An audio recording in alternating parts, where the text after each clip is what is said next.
This is Shikha Srivastava from mathematics form. आज हम लोग क्या पढ़ेंगे? आज हम लोग class 7 chapter 5 that is lines and angles में एक्सरसाइज 5.1 का क्वेश्चन नंबर 6 सॉल्व करेंगे। क्या है question number 6? In the given figure angle 1 and angle 2 are supplementary angles. देखिए यहाँ पे एक फिगर गिवन है, यहाँ पे एंगल 2 और एंगल 1 और एंगल 2 सप्लीमेंट्री एंगल्स हैं। सप्लीमेंट्री एंगल का मतलब इन दोनों एंगल का सम 180 डिग्री है। 180 डिग्री कैसे है? क्योंकि ये एक स्ट्रेट लाइन पे बना एंगल है और स्ट्रेट लाइन पे बना एंगल 180 डिग्री का होता है। तो एंगल 1 प्लस एंगल 2 कितना होगा? 180 डिग्री। ठीक है। इफ एंगल 1 इज डिक्रीज्ड, अगर एंगल 1 को डिक्रीज किया जाए तो what changes should take place in angle 2? तो एंगल 2 में क्या चेंजेस आएंगे ये आपको बताना है। So that both the angles still remain supplementary, कि अभी भी ये दोनों एंगल सप्लीमेंट्री हो। ठीक है। मींस अगर एंगल 1 को मैं डिक्रीज करूंगी तो एंगल 2 में क्या चेंज आएगा? ठीक है, कि अभी भी ये दोनों सप्लीमेंट्री हो। ठीक है, इसको चेंज करने के बाद भी ये दोनों सप्लीमेंट्री ही रहे। तो चलिए एंगल 1 को डिक्रीज करती हूँ। अभी एंगल 1 ये वाला एंगल है, इतना बड़ा। ठीक है, इसको चलिए डिक्रीज करती हूँ। ये मैंने यहां कर दिया, कुछ यहां कर दिया। अब ये हो गया एंगल 1 डिक्रीज हुआ और एंगल 2 कितना हो गया? एंगल 2 इतना हो गया। ठीक है, मैंने इतना एंगल डिक्रीज किया, ये इतना।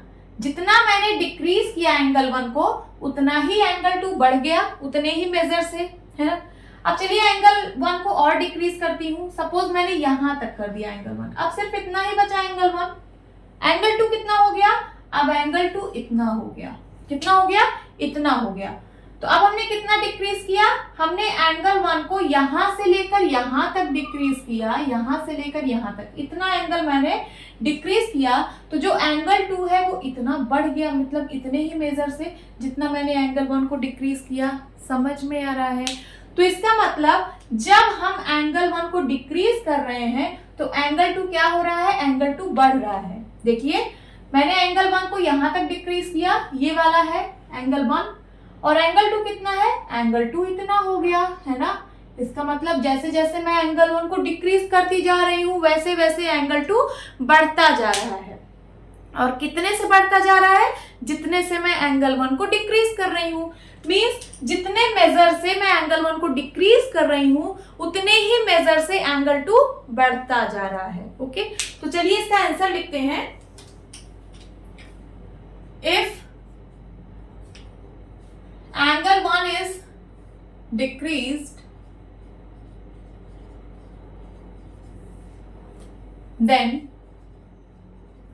angle 2 will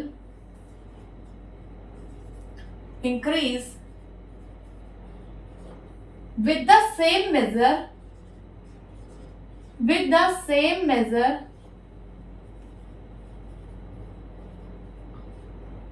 as the angle 1 decrease.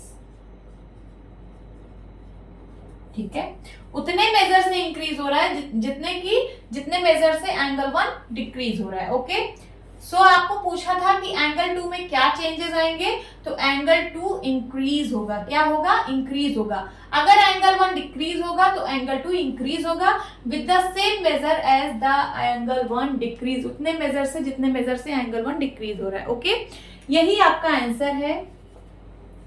Hope students आपको ये क्लास अच्छी लगी होगी। मिलती हूँ अपनी नेक्स्ट वीडियो में, तब तक के लिए bye bye and take care.